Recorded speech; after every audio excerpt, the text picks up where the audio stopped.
बोले सतगुरु दरबार की जय। हे लंबोदरम नमस्तुभ्यं सततं मोदकं प्रियं निर्विघ्नं कुरु मे देव सर्वकार्येषु सर्वदा। ध्यानमूलं गुरुमूर्ति पूजामूलं गुरुपदं मंत्रमूलं गुरुर्वाक् मोक्षमूलं गुरुकृपा। बोले सतगुरु महाराज की। हे श्री कृष्ण गोविंद हरे मुरारी हे नाथ नारायण।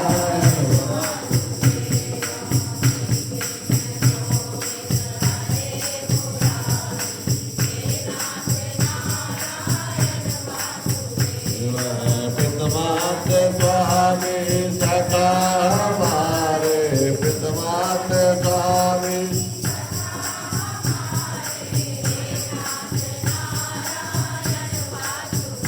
बोलो श्री कृष्ण गोविंद हरे मुरारी।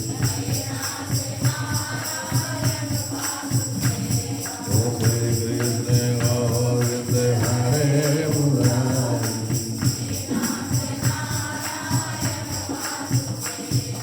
हे नाथ नारायण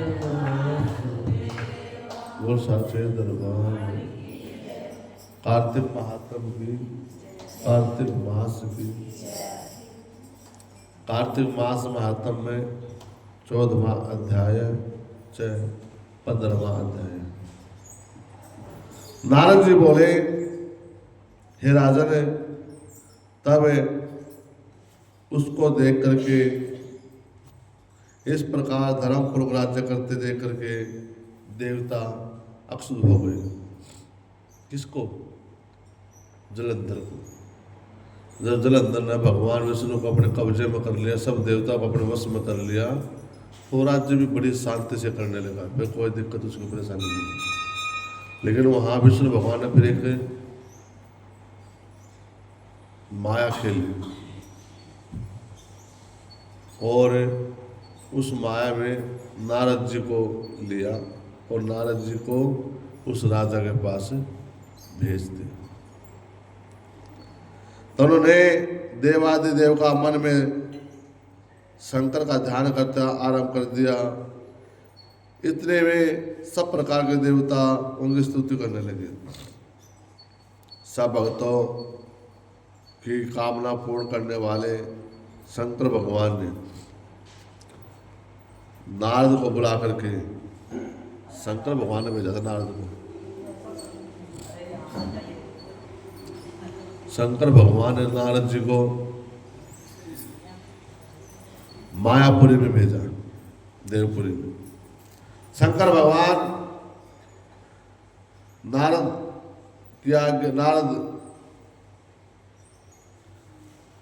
शंकर भगवान ने नारद से कहा, हे नारद, तुम देवपुरी को जाओ। और नारद जी शंकर भगवान के आगे से देवपुरी को आए। इंद्र आदि से भी देवता व्याकुल होकर के शीघ्र ही नारद की स्तुति करने लगे। सब देवता समझ गए कोई ना कोई बात तो बढ़ जाएगी। नारद जी आए हैं तो उत्कंठा दृष्टि से सब नारद जी की ओर देख करके अपने सब दुखों का विनाश करने के लिए प्रार्थना करने लगे। बोला शंकर भगवान।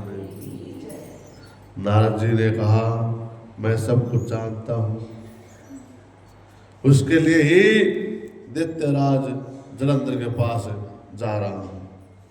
ऐसा कहकर के सभी देवता आश्वासित होकर के नारद जी की जलंधर की सभा में आए और जलंधर ने नारद के चरणों में हंस करके पूजा करते हुए कहा, हे ब्राह्मण देवता, आप कहाँ से आ रहे हैं और कहाँ कहाँ आपने क्या क्या देखा, आप यहाँ कैसे आए हैं, सो मेरे योग्य कोई सेवा हो तो आपके लिए मुझे बताइए।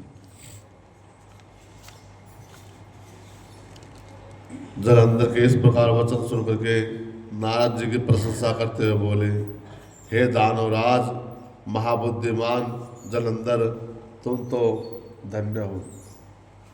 जब हम ना किसी की प्रशंसा करते हैं ना, प्रशंसा करते हैं भोजन, चाहे उसमें गुण है या ना है, तो उसकी जो है ना शक्ति कम हो जाती है प्रशंसा करने से।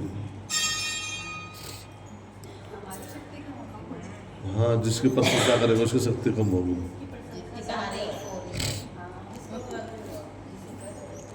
इसलिए उसने, नारद ने तो उस राजा की प्रशंसा करनी थी बिल्कुल करती, क्योंकि उस राजा को,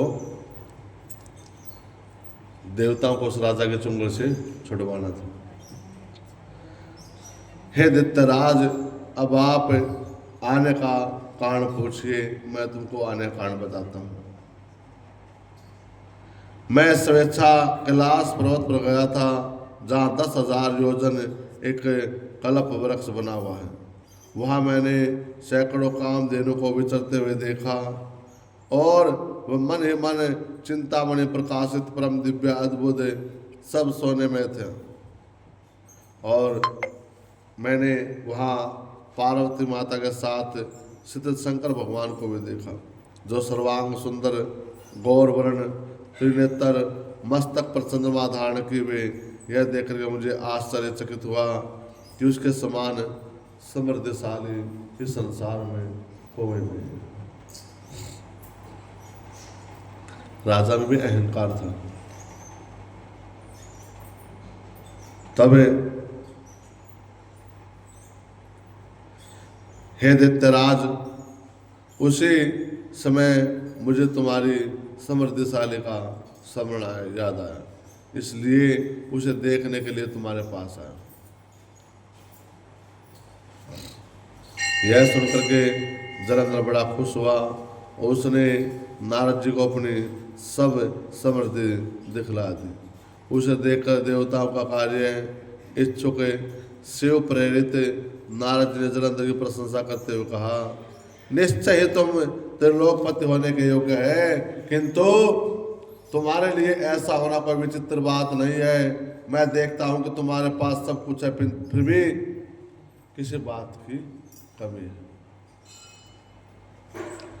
ऐरावत तुम्हारे पास है, उच्च श्रवा घोड़ा तुम्हारे पास है, कल्प वृक्ष तुम्हारे पास है, कुबेर निधि खजाने तुम्हारे पास है, मणियों रत्नों के ढेर तुम्हारे पास है, ब्रह्मा जी का हंस विमान भी तुम्हारे पास है, धूलोक पातालोक पृथ्वीलोक सब कुछ तुम्हारे पास है, किंतु फिर भी किसी चीज की कमी है।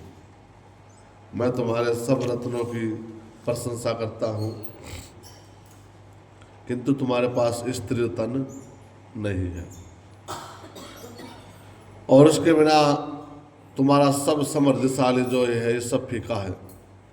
तुम कोई स्त्री रत्न ग्रहण करो। नारद जी के इस प्रकार वार्ता सुनकर के दैत्यराज व्याकुल हो गए और नारद जी को प्रणाम करते हुए पूछा, ये कहाँ मिलेगी जो सब रत्नों में सर्वश्रेष्ठ है? यदि ऐसा रत्न कहीं मिलता तो मुझे आप बताइए, आज ही मैं उसको लेकर आएंगा। नारद जी ने कहा, ऐसा रत्न तो कैलाश पर्वत पर योगी शंकर भगवान के पास ही है। उनके सर्वांग सुंदर पत्नी पार्वती बहुत सुंदर है, उनके समान कोई संसार में सुंदर नहीं है, मैंने आज तक ना देखा है। शंकर भगवान से बढ़कर इस संसार में समृद्धशाली कोई नहीं। बोला शंकर भगवान, पार्वती मैया। उसके इस रत्न की महिमा तीनों लोकों में विख्यात है। तभी तो परम विरक्त आत्माराम शंकर भगवान भी उसके वश में है। देव ऋषि नारद जी की बातों को सुनकर के दैत्यराज आकाश मार्ग में चल गए। बोलिए शंकर भगवान की। ऐसे मन नारायण नारायण अध्याय।